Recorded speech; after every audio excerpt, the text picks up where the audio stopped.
Hey everybody, Tokusa here and welcome back to another My Hero Ultra Impact video. So with Climax Battle All For One being out, I wanted to use two characters. I think I've already used the one, but I definitely haven't used the character you're seeing on the screen.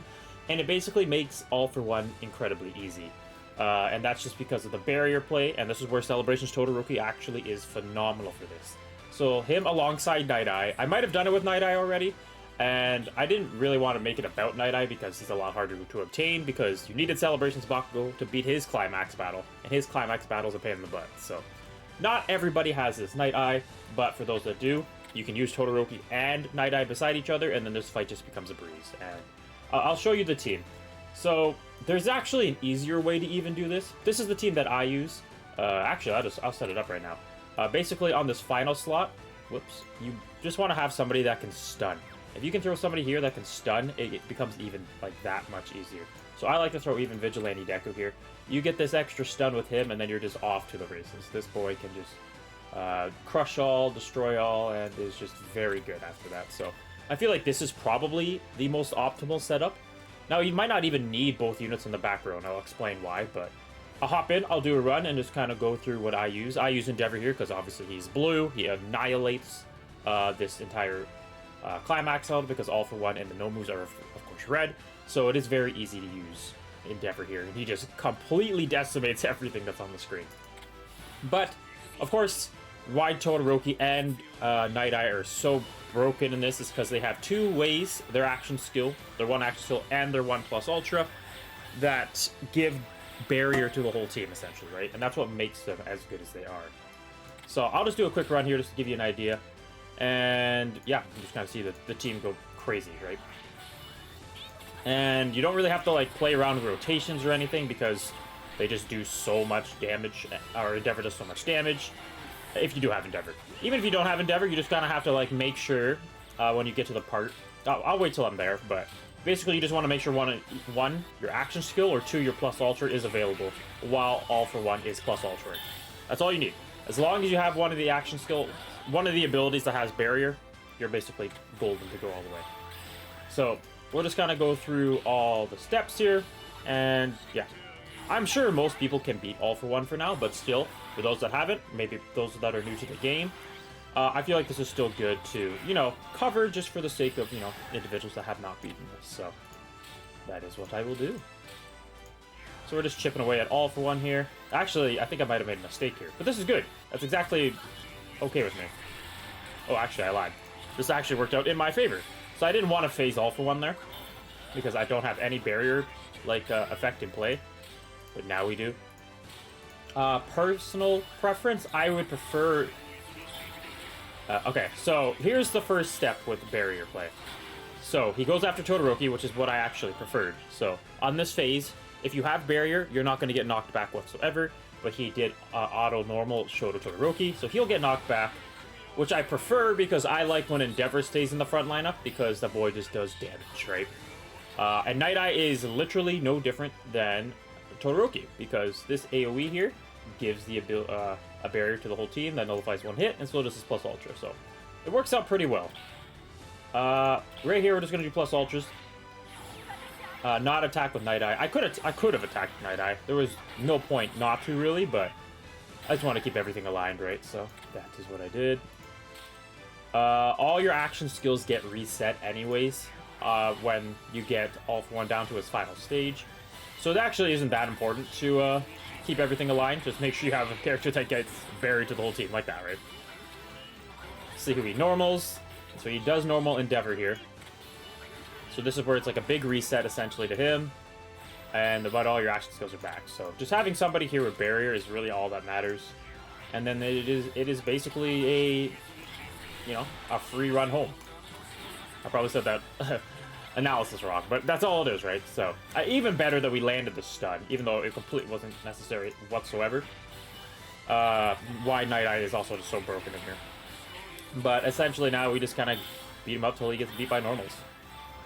And we'll just do this because of all the no moves that are back in play. Oh, actually, we're going to plus ultra because All For One is plus ultraing, which means, of course, he can take us out there with his one-hit KO. His plus ultra is a one-hit KO.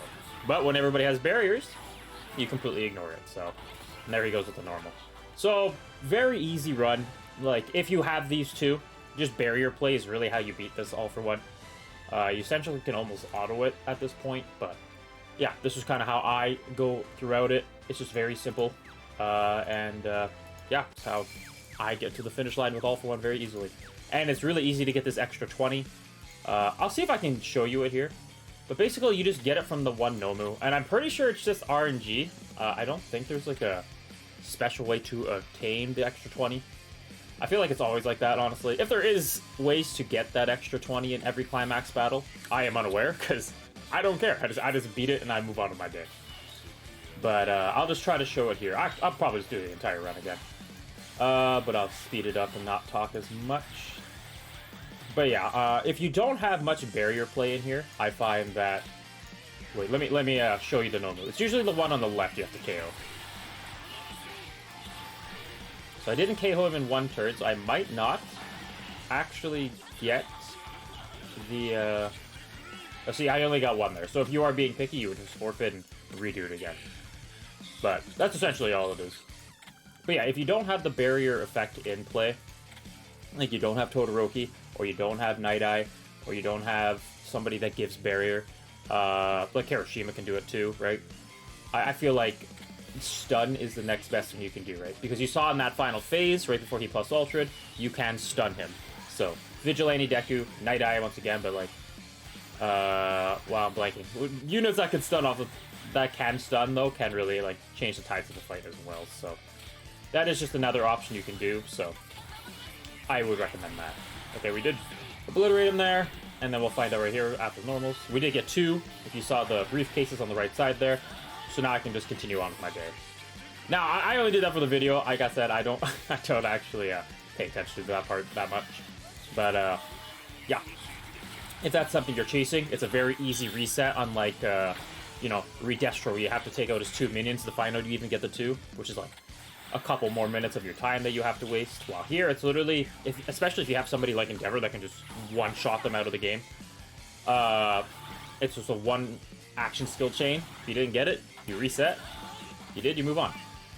And yeah, it's a really nice climax battle. It's, to me, the second easiest one.